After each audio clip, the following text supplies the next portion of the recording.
Hey, good people. It's Larry Jones. How you doing? Hope you had a blessed weekend. Hey, go ahead and hit the like, subscribe, and notification bell. Make sure you don't fall for spam in the comment section. Anything I say is not a suggestion for you to buy, hold, or sell. I just want to let you know what we're looking for this week in the market, right? Hedge funds are dumping, right? Which is leaving retail buyers bag holding, right? Tech has been tanking. Tech has been tanking this entire year. And tech is very broad. I want you guys to know that. A lot of the EVs are loosely tied to tech. So, like Tesla. Tesla's not just a car company, but Tesla is a tech company. So, you're also going to see EVs, charging stations get beat down, right? And so a lot of stock are just coming down to fair value, but some stock are oversold and some will be grossly oversold when this falling knife, meaning the market, is over. Here's what you want to look for this week. We got actually two numbers, CPI and PPI. Wednesday, the CPI numbers are coming out. Again, the monthly CPI numbers, which is Consumer Price Index, okay? It's a gauge and it measures inflation, right? So we're looking at about 7.9 is what economists are expecting, right? So we're expecting 7.9. Now, we know that inflation is not falling. Remember, I've been saying we're looking for it to just slow down first, right? Then we're looking for it to flatten. Then we're looking for it to fall. So we're just simply looking for inflation to slow down. This will be the April numbers. That's, of course, reported a month later. So that's what we want to look for on Wednesday. We'll know those numbers at opening bell, all of the time at opening bell. So we got the PPI and CPI. That's what I want you guys to look out for this week, right? So I also want to show you this. I wanted to get this in the way so you guys could know this stuff early, right? So, excuse me, I'm not buying any stock, though I did do a little, like really, really tiny buying in crypto last night because it was further falling. But remember, my crypto buying right now is long term, okay? And I bought some that I'm going to do some swing trading in, right? I did that. What I'm going to do my swing trading in, I bought it with my Weeble. So I bought a little bit. And when I mean a little bit, I mean like pennies, like a little bit. Some people get on and they see, a pullback and they just start going in heavy. This is really not the time to do that. Now, if you're in crypto and you are just buying dips, I'm going to continue to encourage you to look at the Nasdaq because there is a direct correlation with Nasdaq, the Nasdaq and crypto, and the Nasdaq is falling. We know literally the Nasdaq and the Dow are like they're like going back to 2020, okay, numbers. So let's just look at this. This is the Nasdaq, right? And as you can see here, the Nasdaq is blue, Bitcoin is yellow. You see what's going on with both of them. There are a correlation. But always remember this, and I always, always, always, always stress this. Whatever happens to the Nasdaq, crypto does it exaggerated. So when the Nasdaq runs up, crypto runs up even more. When the Nasdaq drops, crypto drops even more. So what I'm doing right now in crypto, and I went over it last night, is I'm buying, when I mean tiny bite sizes, I'm buying tiny bite sizes, and I'll probably be doing it for the next couple of weeks. Okay, so I'm doing that in my swing trade portfolio, which is Weeble, and also Coinbase. When I see that it is at a price that I want to hold it. Okay, so most of this at these prices, these are hold long prices for me. And I'm doing a little swing trading in Weeble, but this is really like long term.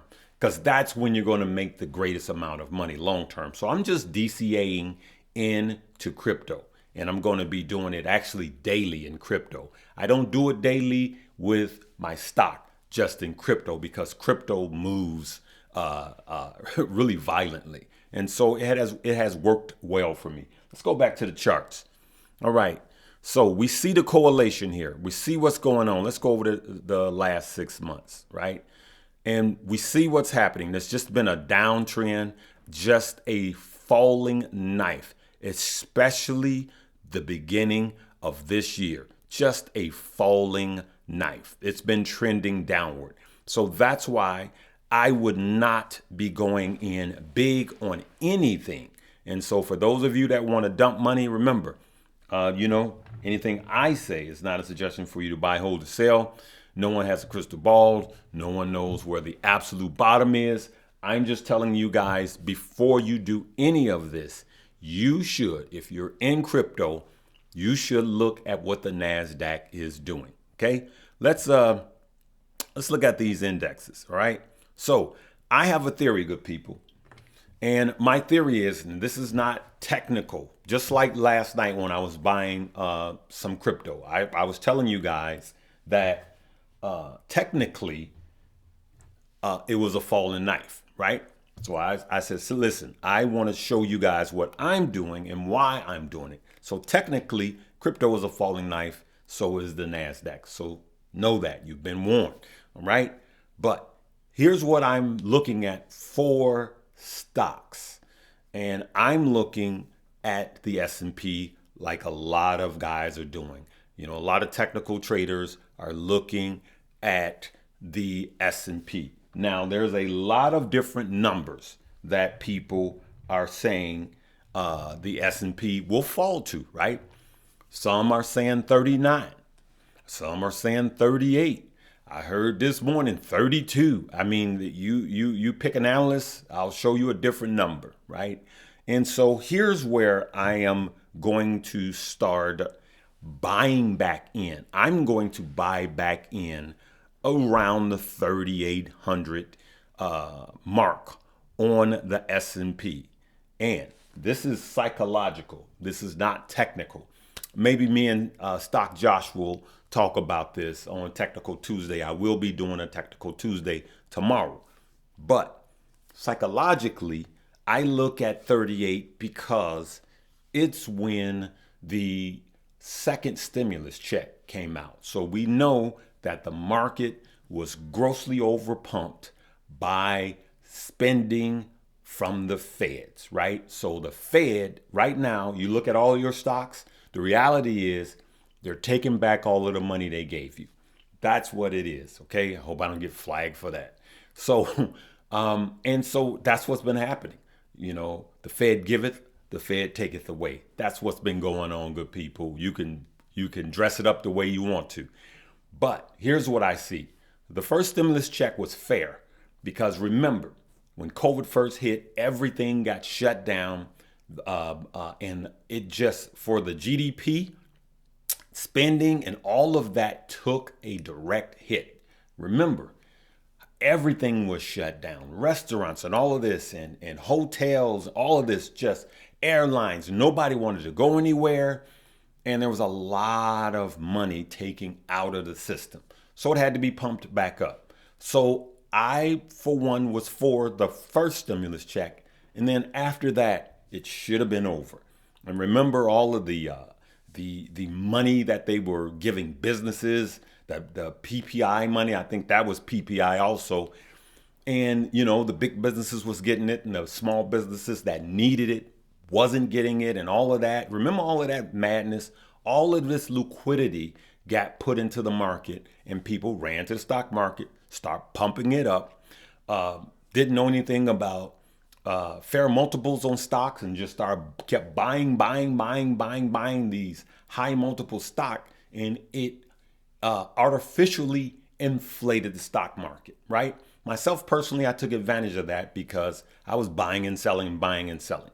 I will also tell you that I'm staying 70% cash right now.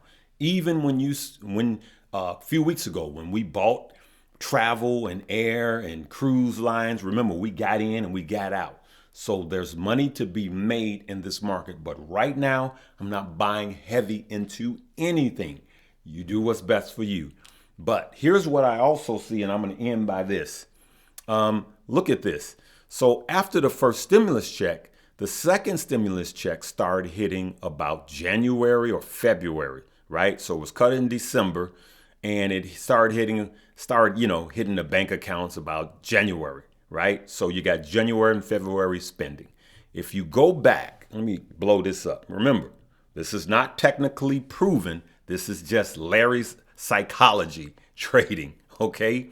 So if you go here, and I got the S&P, and if you go here to January, February, as you can see, you're in the $3,800. February is January, 3738. So that's where I am, 37 to 3,800 mark for the S&P, and that's where I see that I will start to really buy back in, right?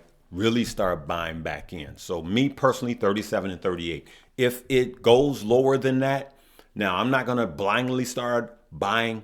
I'm going to buy stock that I think is beat down or oversold. Those are the stock that I'm going to start with. Now, this is not technical, right? This is not even fundamentally. It's a little fundamental with the stimulus checks, but this is psychology trading, and this is Larry's psychology trading. Let me know what you think about this. If you say, that makes a little sense, let me know, leave me a comment. But I really wanted to come on and let you guys know about the CPI numbers and the PPI numbers and what to expect. So this week, it's already down, right? At the time of recording this, we saw last night that the pre-markets was down, and look at this, the Dow is down 630, S&P, you see this, negative 116, Nasdaq negative 446. So here we go, another bloodbath day, and so it's just a time to just pump your brakes. Listen, good people, if you are the type of person that feels like you need to be doing something every day because your money is bleeding, just cut the computer off, go for a walk, go get you some sun. I'm serious. I'm dead serious. This is not the time to do something every day because you have that anxiety building up, right? So you just look at it, and I know you have a sea of red and you're seeing it, right? I have 5 portfolios and one of mine has a sea of red, but I'm still 70% cash, right? And so what we're doing is we are starting a new portfolio. We're going to, when the S&P comes down, I'm going to start dollar cost averaging into some of the red stock that I have in one of my portfolios. My $5 a day, that we consistently go with that. We're going to get into that more this week because that works long term. That goes and that never stops, okay? But we are opening up a new account, and that's in Moomoo. And what we're doing for Moomoo is we're just putting cash in right now for the S&P to come down to this. Or if we are already in a recession, which we will know by the next GDP numbers, that will let us know if we're in fact already in a recession, right? Or if the recession should come Q2 of next year. So that's what we're doing. So with Webull right now, I'm just doing a little, swing trading with some crypto because they're in buy ranges for me personally. But in Moomoo, we're cashing up, right? And then in Coinbase is where we are stacking, and we're slowly dollar cost averaging in. But I'm personally doing that with small amounts of money daily for the next couple of weeks. And those will be our holds in crypto. All right, good people, I'm going to leave it right there. Hey, we're going to leave it right there. And I'll see you tomorrow. We will be with Josh from Stocks with Josh covering Technical Tuesday. And we'll look at where the market is technically. Love you guys. Live, love, laugh, and learn.